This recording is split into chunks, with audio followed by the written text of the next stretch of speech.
नाज़रीन भली कार चवंदासीं पंजाब असेंबली सुप्रीम कोर्ट जे फ़ैसिले जी रोशनी में मख़सूस मेंबरनि जी रुकनीत मुअतल करे छॾी। स्पीकर मलिक मोहम्मद अहमद खान की सदारत हेठ पंजाब असेंबली के इजलास में मखसूस सीटूं मुअतल कयूं वयूं। औरतुनि ऐं अक़लियतुनि जूं उहे 27 सीटूं मखसूस हुकूमत इत्तेहाद के मिलियूं हुयूं।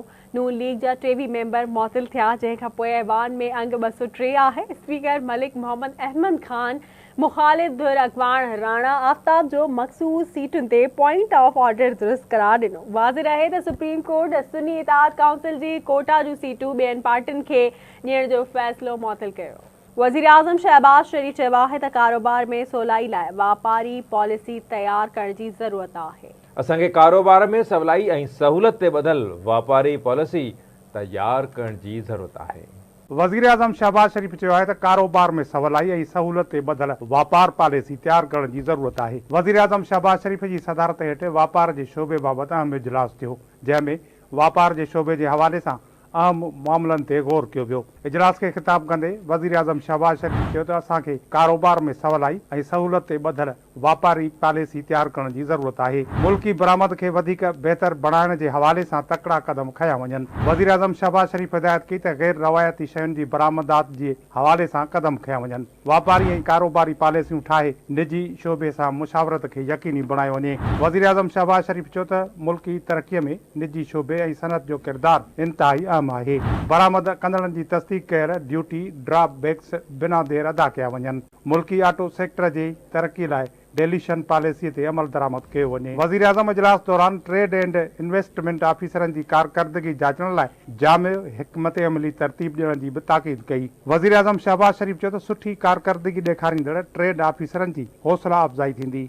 जॾहिं त ख़राब कारकर्दगी ॾेखारींदड़नि ऑफिसरनि खे छंड पटी वेंदी ऐं उहिदनि तां हटाए वेंदो। बरामदी शोबे जो हर महीने में 2 भेरा वज़ीर आज़म पाण जाइज़ो वठंदो। नाज़रीन सदर आसिफ अली ज़रदारी सां आज़रबाईजान जे माहौल ऐं कुदरती वसीलनि वारे वज़ीर मुख़्तार बावाइफ़ मुलाक़ात करे गॾियल दिलचस्पी वारनि मामलनि ते गुफ़्तगू कई।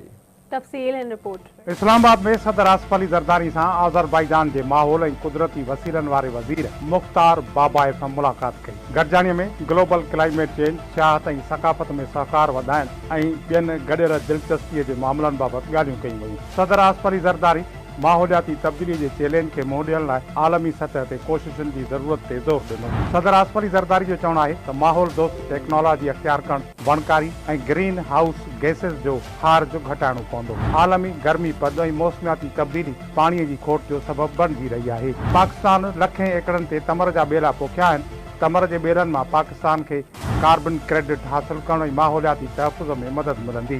सदर आसिफ अली ज़रदारी जो चवणो त पाकिस्तान आज़रबाईजान सां तालुकात खे ख़ासि अहमियत ॾेई रहियो आहे। सदर आसिफ अली ज़रदारी चयो त पाकिस्तान आज़रबाईजान सां तालुकात खे वधीक मज़बूत करणु चाहे थो। सदर आसिफ अली ज़रदारी ॿिन्ही मुल्कनि जे दरमियान तालुकात वधीक मज़बूत करण लाइ वधीक सहकार ऐं अवामी राब्तनि खे वधाइण ते ज़ोर ॾिनो। आज़रबाईजान जे माहौल ऐं कुदरती वसीलनि वारे वज़ीर सियाहत ऐं सक़ाफ़त जे शोबनि में ॿितरफ़ो सहकार वधाइण ते ज़ोर ॾिनो। आज़रबाईजान जे वज़ीर नवंबर 2024 में बाको में थींदड़ कोप 29 कॉन्फ्रेंस में शिरकत जो दावतनामो सदर आसिफ अली ज़रदारी खे पहुचायो। सदर आसिफ अली ज़रदारी बाको में कोप 29 कॉन्फ्रेंस जे कामयाबीअ लाइ नेक ख़्वाहिशनि जो इज़हार कंदे चयो त उमेद आहे त आज़रबाईजान माहौल जे हवाले सां उछरंदड़ मुल्कनि जे मफ़ादनि जे तहफ़्फ़ुज़ लाइ पंहिंजो किरदारु अदा कंदो। वज़ीर सैयद मुराद अली शाह चूंडियल नुमाइंदनि खे पीअण जे पाणी ऐं नेकाली जो निज़ाम बहितर करण समेत अवामी मसइला तरजीही बुनियादनि ते हल करण जी हिदायत कई आहे। सिंध जे वरे वज़ीर सैयद मुराद अली शाह जी सदारत हेठि कराची डिवीज़न जे समूरनि ज़िलनि जे चूंडियल नुमाइंदनि जो इजलास थियो, जंहिंमें MNAs, senators, MPAs, mayor Karachi town तोड़े UCs जे नुमाइंदनि ऐं पार्टी उहिदेदारनि शिरकत कई। इजलास में पाकिस्तान पीपल्स पार्टी सिंध जे सदर निसार अहमद कोड़े, जनरल सेक्रेटरी वक़ार मेहदी, सीनियर सूबाई वज़ीर शहरजी रिना मेमण, सूबाई वज़ीर नासिर हुसैन शाह, सूबाई वज़ीर सईद गनी ऐं शाहीना शेर अली शिरकत कई। PP MNA क़ादिर पटेल, नबील गबोल, हकीम बलोच, सेनेटर नदीम भुट्टो ऐं मसरूर एहसन समेत ॿियनि अॻवाननि पिणु शिरकत कई। इजलास दौरान सिंध जे वरे वज़ीर मुराद अली शाह नुमाइंदनि ख़ासि करे टाउन अमलदारनि खे हिदायत कई त अवामी मसइला तरजीही बुनियादनि ते हल कया वञनि। TMOs ऐं यूनियन काउंसिल्स पंहिंजे इलाइक़नि में पाणी नेकाली वारो निज़ाम ऐं सफ़ाई सुथराईअ जे लाइ तकड़ा क़दम खणनि। वॾे वज़ीर मुराद अली शाह चयो त पीपल्स पार्टी जी सिंध हुकूमत कराची डिवीज़न में रिकॉर्ड तरक़ियाती कम कराया आहिनि। रोड, अंडरपासिस, फ्लाईओवर्स ऐं बरसाती नालनि ते कमु थियो आहे। इन खां सवाइ मलीर एक्सप्रेस वे ते बि कमु हली रहियो आहे, जंहिंमें हिकु हिसो अगस्त महीने में खोलियो वेंदो। वॾे वज़ीर चयो त कराची डिवीज़न जे ॿहिराड़ी वारनि इलाइक़नि में आरो प्लांट, वाटर सप्लाई, सैनिटेशन समेत सिहत जूं सहूलियतूं मुहैया कयूं वयूं आहिनि। अञा बि वधीक कमु थियणो आहे। कराची शहर खे ख़ूबसूरत ऐं तरक़ी याफ़्ता शहर बणायो वेंदो। सैयद मुराद अली शाह चयो त कराचीअ में अमन क़ाइमु थियो आहे, कारोबारी सरगर्मियूं बहितर थियूं आहिनि। स्ट्रीट क्राइम ऐं ड्रग माफ़िया ख़िलाफ़ कार्रवायूं जारी आहिनि। जल्द मसइला हल थी वेंदा। पाकिस्तान पीपल्स पार्टी जे अॻवान सरदार सलीम हैदर ख़ान पंजाब जे गवर्नर जे उहिदे जो कसम खणी वरितो। गवर्नर पंजाब जे हलफ़बरदारी तक़रीब लाहौर में मुनक़िद कई वई, जंहिंमें पंजाब जे वज़ीर आला मरियम नवाज़, पीपी चेयरमैन बिलावल भुट्टो, फैसल करीम कुंडी समेत ॿियनि शिरकत कई। Lahore high court chief justice Sardar Salim Haider Khan Khan हलफ़ वरितो। सरदार सलीम हैदर जो वास्तो अटक ज़िले सां आहे ऐं हू अॻूणो वफ़ाक़ी वज़ीर बि रहियो आहे। उन खां सवाइ हू पीपी रावलपिंडी डिवीज़न जो सदर पिणु आहे।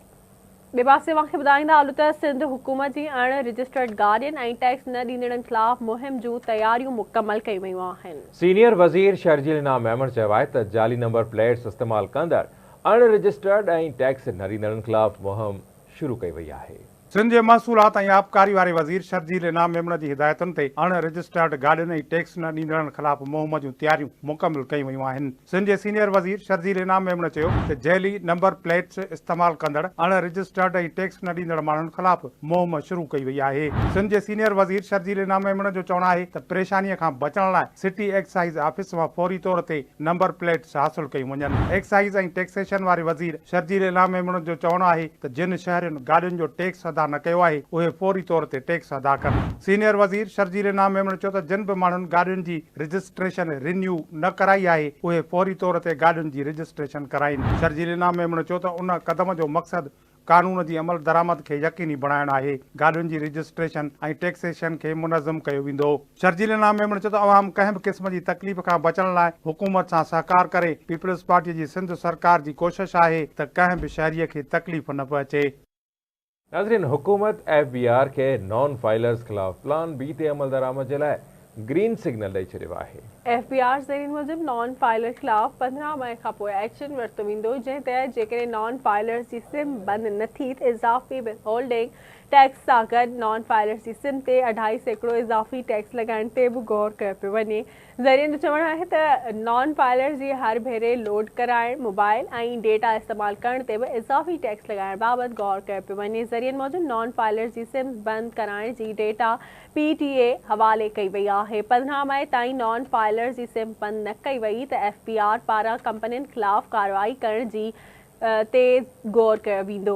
ज़रीन जो चवणु आहे त 10 खां वधीक ॾींहं गुज़रण बावजूदु टेलीकॉम कंपनियुनि सिम्स बंदि करण जे हुक्मनि ते अमल दरामद न कयो त इन हवाले सां कानूनी टीम मुशावरत कई वेंदी ऐं टेलीकॉम कंपनियुनि ख़िलाफ़ अदालत में दरख़्वास्त दाख़िल कई वेंदी। सदर आसिफ अली ज़रदारी जी हिदायतुनि ते सिंध जे वर्क्स एंड सर्विसिस वारे वज़ीर अली हसन ज़रदारी घोटकी कंदकोट पुल जो दौरो करे कामूरनि ऐं कानून लागू कंदड़नि इदारनि जे ऑफिसरनि खे हिदायतूं जारी कयूं आहिनि। तफ़सील ॾिसूं था हिन रिपोर्ट में।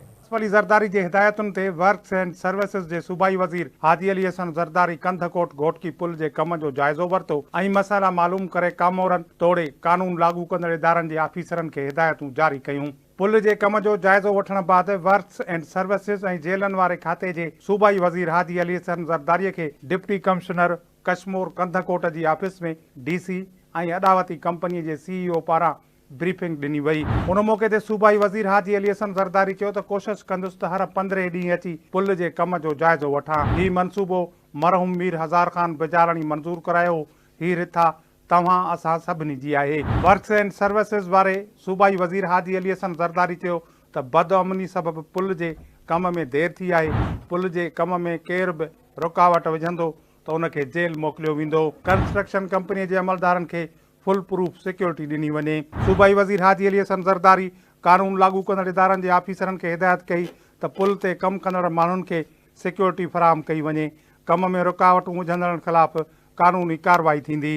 सूबाई वज़ीर हाजी अली हसन ज़रदारी डिप्टी कमिश्नर कश्मीर कंधकोट खे हिदायत कई त पुल में ईंदड़ ज़मीन जी जिन बि मालिकनि खे मुआवज़ो न मिलियो आहे उन्हनि खे तुर्त मुआवज़ो ॾिनो वञे। सूबाई वज़ीर हाजी अली हसन ज़रदारी चयो त सदर आसिफ अली ज़रदारी जे हिदायतुनि ते हिते पहुतो आहियां कंधकोट घोटकी पुल जो कमु तुर्त मुकमल कयो वञे ऐं खेसि हर महीने कम जी रिपोर्ट ॾिनी वञे। हाजी अली हसन ज़रदारी जो चवणु आहे त कंधकोट घोटकी पुल अॾजण सां घोटकी ऐं कंधकोट जो पंधु घटिजी वेंदो ऐं अवाम खे बहितर सफ़री सहूलत हासिल थींदी। सूबाई वज़ीर अली हसन ज़रदारी जो चवणो त पाकिस्तान पीपल्स पार्टी आवाम जी पार्टी आहे जेका रुॻो अवाम जी ख़िदमत में यकीन रखे थी। अवाम खे सहूलतूं फ़राहम करण लाइ कोशिशूं जारी आहिनि। अवाम जा मसइला हल करे पोइ सुख जो साह खणंदासीं। घरू वज़ीर ज़ियाउल हसन लंजार चयो आहे त सिंध पुलिस जा जवान कंहिं बि एमरजेंसी जो मुक़ाबिलो करण जे लाइ हर वक़्तु तयारु आहिनि। सूबाई घरू वज़ीर Ziaul Hasan Lanjar Razzaqabad police training centre जो दौरो करे SSU कमांडोज़ जी तरबियत जो मुआइनो कयो। उन मौक़े ते ख़िताब कंदे ज़ियाउल हसन लंजार चयो आहे त सिंध पुलिस जा जवान कंहिं बि एमरजेंसी जो मुक़ाबिलो करण लाइ तयारु आहिनि। हिन चयो आहे त ॾोहनि जो ख़ात्मो कंदासीं।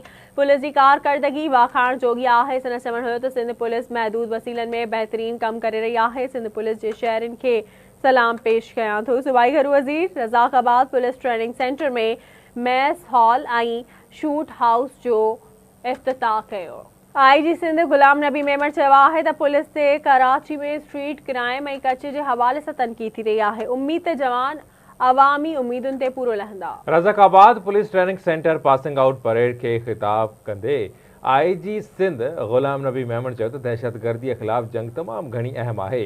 हुन चयो त असां चैलेंजिस खे ॾिसंदे ट्रेनिंग जे अमल खे डिज़ाइन करे रहिया आहियूं। संदन चवणु हो त पुलिस जे लाइ 5 बिलियन जी इज़ाफ़ी बजट ईंदड़ बजट में मंज़ूर कई वेंदी। हुन चयो त उमेद आहे त जवान बहितर फ़र्ज़ निभाईंदा ऐं अवाम जे उमेदुनि ते पूरो लहंदा। IG सिंध जो चवणो त पुलिस ते कराची शहर में स्ट्रीट क्राइम ऐं कचे जे हवाले सां तनक़ीद थी रही आहे। अवाम जूं शिकायतूं ख़तमु कयूं वेंदियूं। नाज़रीन, अदालत पारां हैदराबाद ज़िले में 7 मुनशियात फ़रोशनि खे सज़ाऊं ॿुधायूं वयूं आहिनि। सीनियर वज़ीर शर्जील नाम मेमण पारां अदालत में एक्साइज़ ऐं नार्कोटिक्स कंट्रोल पारां केसिस जी कामयाब पैरवी खे साराहियो पियो आहे। सिंध सरकार जी मंशियात फ़रोशनि ख़िलाफ़ मुहिम जारी आहे। एक्साइज़ ऐं नार्कोटिक्स कंट्रोल वारे खाते तरफ़ां मंशियात फ़रोशनि ख़िलाफ़ केस जी मज़बूत पैरवी सबबि अप्रैल महीने दौरान हैदराबाद ज़िले में मंशियात जे 6 केसनि में 7 जवाबदारनि खे अदालत तरफ़ां सज़ाऊं ॿुधायूं वयूं। पिनियारी थाणे जी हद में जवाबदार मोहम्मद सब्तीन खे 1070 ग्राम चर्स रखण जे ॾोह में अदालत 10 साल कैद ऐं 1 लख रुपया ॾंड जी सज़ा ॿुधाई। हैदराबाद जे बारकीट थाणे जी हद में दाख़िल 1400 ग्राम चर्स रखण जे केस में फयाज़ उर्फ टिक्कर कुरैशीअ खे स्पेशल जज तरफ़ां 9 साल कैद जी सज़ा ॿुधाई। हारी रोड थाणे जी हद में 2500 ग्राम चर्स रखण जे केस में 2 जवाबदारनि शफ़ीक उर्फ जिब्रान ऐं लाल मोहम्मद कमराणी खे अदालत 10 साल कैद ऐं 1 लख रुपया ॾंड जी सज़ा ॿुधाई। ए सेक्शन थाणे जी हद में 120 ग्राम चर्स रखण जे ॾोह में अदालत जवाबदार एहतशाम यूसुफ ज़ई खे 10 साल कैद ऐं 1 लख रुपया ॾंड जी सज़ा ॿुधाई। फुलेली थाणे जी हद में 600 ग्राम चर्स रखण जे केस में अज़ीम ख़ासकरी खे 5 साल कैद ऐं 40,000 रुपया ॾंड जी सज़ा ॿुधाई। अदालत 35 ग्राम चर्स रखण जो ॾोह साबित थियण ते जवाबदार नसीम ख़ान सवाती खे 5 साल कैद ऐं 50,000 रुपया ॾंड जी सज़ा ॿुधाई। एक्साइज़ ऐं नार्कोटिक्स कंट्रोल जी कामयाब पैरवीअ खे साराहींदे सिंध जे इतलात एक्साइज़ ऐं नार्कोटिक्स कंट्रोल वारे वज़ीर शर्जील नाम मेमण चयो आहे त ॾोहारुनि खे इंसाफ़ जे कटहरे में आणण में कानून लागू कंदड़ इदारनि जे अहलकारनि जे ऑफिसरनि प्रोसिक्यूटर्स ऐं लाॻापियल माण्हुनि जी कोशिश खे साराहियां थो। सिंध जे सीनियर वज़ीर शर्जील नाम मेमण चयो त सज़ाऊं मंशियात जे गैर क़ानूनी कारोबार में मुलवस माण्हुनि लाइ पैगाम आहिनि त ॾोहारी सरगर्मियूं बर्दाश्त न कयूं वेंदियूं। सीनियर वज़ीर शर्जील नाम मेमण चयो त मुआशरे मां मंशियात जी लानत ख़तमु करण ऐं नए नसुल जे लाइ महफ़ूज़ माहौल मुहैया करण लाइ महिनत कंदा रहंदासीं। सीनियर वज़ीर शर्जील नाम मेमण चयो त अवाम खे गुज़ारिश आहे त मंशियात बाबति कंहिं बि शकी सरगर्मी बाबति अख़्तियारनि खे इतलाह ॾियनि। शर्जील नाम मेमण चयो त सिंध सरकार शहरनि खे मंशियात जी लानत खां बचाइण लाइ पुरज़म आहे। असां मंशियात ख़िलाफ़ जंग खटण ताईं सुख सां न वेहंदासीं। सुप्रीम कोर्ट नैब तरमीमूं कलदम करार ॾियण ख़िलाफ़ हुकूमती अपीलूं ॿुधण लाइ मुक़रर करे छॾियो। चीफ जस्टिस काज़ी फ़ाइज़ ईसा जी सरबराही में 5 रुकनी लार्जर बेंच 14 हिमायत ते ॿुधणी कंदी। अदालत धुरियुनि खे नोटिस जारी करे छॾिया आहिनि। जस्टिस अमीनुद्दीन, जस्टिस जमाल मंदोखेल, अतर मिनल्ला ऐं जस्टिस हसन अज़हर रिज़वी बेंच में शामिल आहिनि। इन खां सवाइ सरकारी यूनिवर्सिटीज़ में वाइस चांसलर्स जे मुक़ररी ते पाण मुरादो नोटिस केस सुप्रीम कोर्ट में ॿुधणी जे लाइ मुक़ररु कयो वियो आहे। चीफ जस्टिस जी सरबराही में टुरकनी बेंच 15 मई ते ॿुधणी कंदी। सुप्रीम कोर्ट गुज़िरियल ॿुधणीअ ते वफ़ाक़ी ऐं सूबाई हुकूमतुनि खां वाइस चांसलर जे मुक़ररी बाबति रिपोर्ट तलब कई हुई। वीसीज़ जी मुक़ररी जो मामलो मालाकंड यूनिवर्सिटी स्टाफ जे सर्विस स्ट्रक्चर बाबति केस में साम्हूं आयो हो। इस्लामाबाद जे डिस्ट्रिक्ट एंड सेशन अदालत तहरीक इंसाफ जे चेयरमैन बैरिस्टर गोहर, उमर अयूब ऐं आमिर मुग़ल जी उबूरी ज़मानत मंज़ूर करे वरिती।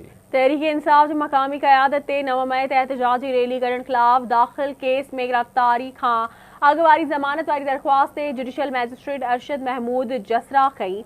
बैरिस्टर गोहर, शोएब शाहीन ऐं आमिर मुग़ल वकीलनि सां गॾु अदालत में पेश थिया। बाद में अदालत 5-5 हज़ार रुपयनि जे मचलकनि एवज़ पीटीआई अॻवाननि जी उबूरी ज़मानत मंज़ूर करे धुनियुनि खे नोटिस जारी करे छॾिया। साॻी अदालत केस जी ॿुधणी 21 मई ताईं मुलतवी कंदे दलील तलब करे वरिता। ॿिए पासे वांखे ॿुधाईंदा आहियूं त पाक फ़ौज जे तर्जुमान ऐं DG ISPR major general Ahmed Sharif Chaudhry चयो आहे त ख़ुसूसी सीड़पकारी काउंसिल जो मक़सदु कंहिं इदारे जी जॻह वठणु या कब्ज़ो करणु न आहे। DG ISPR पंहिंजे बयान में चयो आहे त SIFC ऐं मईशत जे ॿियनि शोबनि में फ़ौज जो किरदारु हुकूमत जी मर्ज़ीअ मुताबिक़ रुगो सहूलतकारी जो आहे। हुन ॿुधायो त पाक फ़ौज जे आला इंतज़ामी ऐं टेक्निकल सलाहियतुनि खे नज़र में रखंदे हुकूमत चाहे थी त हुन सां पाकिस्तान जी मईशत खे बहितर बणाइण लाइ सहूलतकारी ऐं राब्ते जे लाइ इस्तेमालु कयो वञे। मेजर जनरल अहमद शरीफ चौधरी चयो त फ़ौजुनि जे सलाहियतुनि जी मईशत जी बहितरीअ लाइ सॼी दुनिया में इस्तेमालु कयो वेंदो आहे, पर पाकिस्तान में कूड़ ऐं प्रोपेगेंडा एतिरे क़दुरु वधी वियो आहे जो उन जी हाकारी क़दमनि खे बि तनक़ीद जे नज़र सां ॾिठो वञे थो। संदसि चवणो त SIFC हिकु शफ़ाफ़ इदारो आहे जंहिंमें आला पेशेवर सलाहियतुनि जे हामिल सिविल तोड़े फ़ौजी ऑफिसर्स गॾियल सहकार सां मुल्क जी मईशत खे बहितर बणाइण जे लाइ कमु करे रहिया आहिनि। कराचीअ में फ़ौजी ऑफिसर्स ऐं शहीद जवाननि खे सितारा इम्तियाज़ मिलिट्री, तमग़ा इम्तियाज़ ऐं तमग़ा बसालत मिलिट्री सां नवाज़ियो वियो। ISPR मूजिब कराची कोर कमांडर हाउस में फ़ौजी ऑफिसरनि खे एज़ाज़नि सां नवाज़ण लाइ तक़रीब मुनक़िद कई वई। ISPR जो चवणु आहे त कोर कमांडर लेफ्टिनेंट जनरल बाबर इफ्तिखार ख़ासि महिमान तौरु तक़रीब में शिरकत कई। तक़रीब में फ़ौजी ऑफिसरनि ऐं जवाननि खे सितारा इम्तियाज़ मिलिट्री, तमग़ा इम्तियाज़ ऐं तमग़ा बिसालत जे एज़ाज़नि सां नवाज़ियो वियो। ISPR मूजिब तक़रीब में आला फ़ौजी ऑफिसरनि ऐं एवॉर्ड हासिल कंदड़नि जी घर भातियुनि बि वॾे अंग में शिरकत कई। तक़रीब में शहीद ऑफिसरनि जे घर भातियुनि खे बि एज़ाज़ ॾिना विया। चंड जे मदार में पहुतल पाकिस्तान जे पहिरीं खिलाई मिशन IQ कमर मां पहिरीं तस्वीर मौसूल थी वई। जी नाज़रीन, अवां खे आगाह कयूं पिया चीनी खिलाई मर्कज़ ख़ुसूसी तक़रीब में IQ कमर जी तस्वीर पाकिस्तानी सफ़ीर जे हवाले कई वई। अख़्तियारनि जो चवणु आहे त IQ कमर समूरनि पैरामीटर्स मुताबिक़ कमु करे रहियो आहे। पाकिस्तानी सैटेलाइट चंड जे पहिरीं तस्वीर ज़मीन ते मोकिली आहे। चीन जे खिलाई मिशन चैंग-E6 जे सहकार सां पाकिस्तान जो खिलाई मिशन IQ कमर चंड जे मदार में 2 ॾींहं अॻु दाख़िल थियो हो। इन खां पोइ अॼु सुपार्को खे सैटेलाइट तां पहिरीं तस्वीर मौसूल थी वई आहे। सुपार्को मूजिब IQ कमर चंड जे चौधारी 3 चकर लॻाए चुको आहे। सकरनि मां ख़बर शामिल कंदासीं। भंड ऐं ज़रदारी बिरादरी जे ॿिनि धुरनि में हलंदड़ तकरार जो निबेरो कयो वियो। इल्ज़ाम हेठायल धुर मथां मजमूई तौर ते 4 करोड़ 93 लख रुपया ॾंड विधो वियो। गुड मजीद कीरियो में सैयद ज़ैन शाह जी सरपंची हेठि खूनी तकरार जो निबेरो कयो वियो। ज़रदारी धुर ते 5 ॼणनि जे क़त्ल जो ॾोह साबित थियो।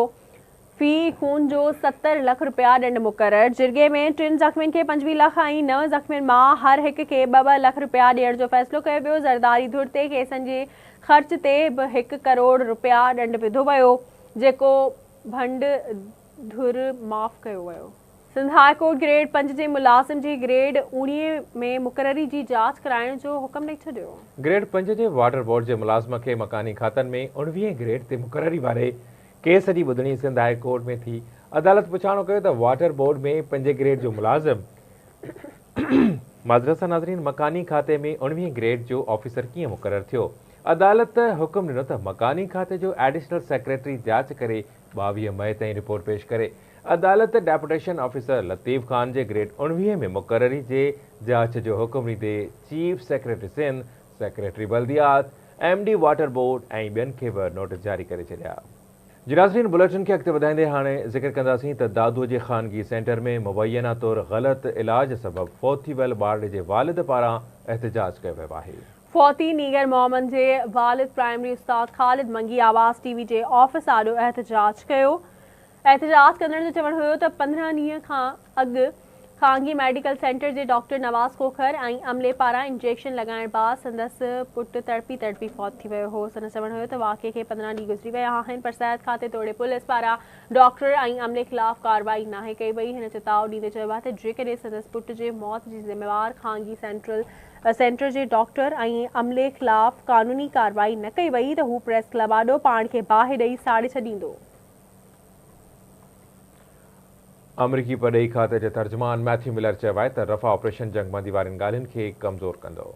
मैथ्यू मिलर मीडिया ब्रीफिंग में चयो आहे त रिफ़ा में वरी फ़ौजी ऑपरेशन जा इशारा नाहिनि मिलिया। हिन चयो आहे त अमेरिकी सदर जो बाइडन रिफ़ा में वरी फ़ौजी ऑपरेशन ते ख़दशा ज़ाहिर करे चुको आहे। सन चवणु हुयो त अमेरिका रिफ़ा में फ़ौजी ऑपरेशन खां सवाइ ॿियनि ऑप्शन्स ते इसराइल सां ॻाल्हाए रहियो आहे। सन चवणु हुयो त अमेरिका जूं हमास जी तजवीज़ में तरमीम ते इसराइल सां ॻाल्हियूं जारी आहिनि। जंगबंदी मुआहिदे खे हतमी शक्ल ॾियण ते कमु जारी आहे। ईरानी परॾेही वज़ीर हुसैन आमिर अब्दुल हयान ॻंढियल क़ौमुनि जे सेक्रेटरी जनरल एंटोनियो गुतेरेस सां फ़ोन ते राब्तो कयो आहे। ॿिन्ही अॻवाननि टेलीफोनिक राब्ते दौरान रफ़ा में इसराइली फ़ौज जे ऑपरेशन ऐं ग़ज़ा जी सूरतहाल ते ख़यालनि जी ॾे वठि कई। ईरानी परॾेही वज़ीर चयो त इसराइल जंग रोकण वारनि कोशिशुनि खे नुक़सानु पहुचाइणु चाहे थो। अमरीका खे जंगबंदीअ जे लाइ दॿाउ विझणु घुरिजे।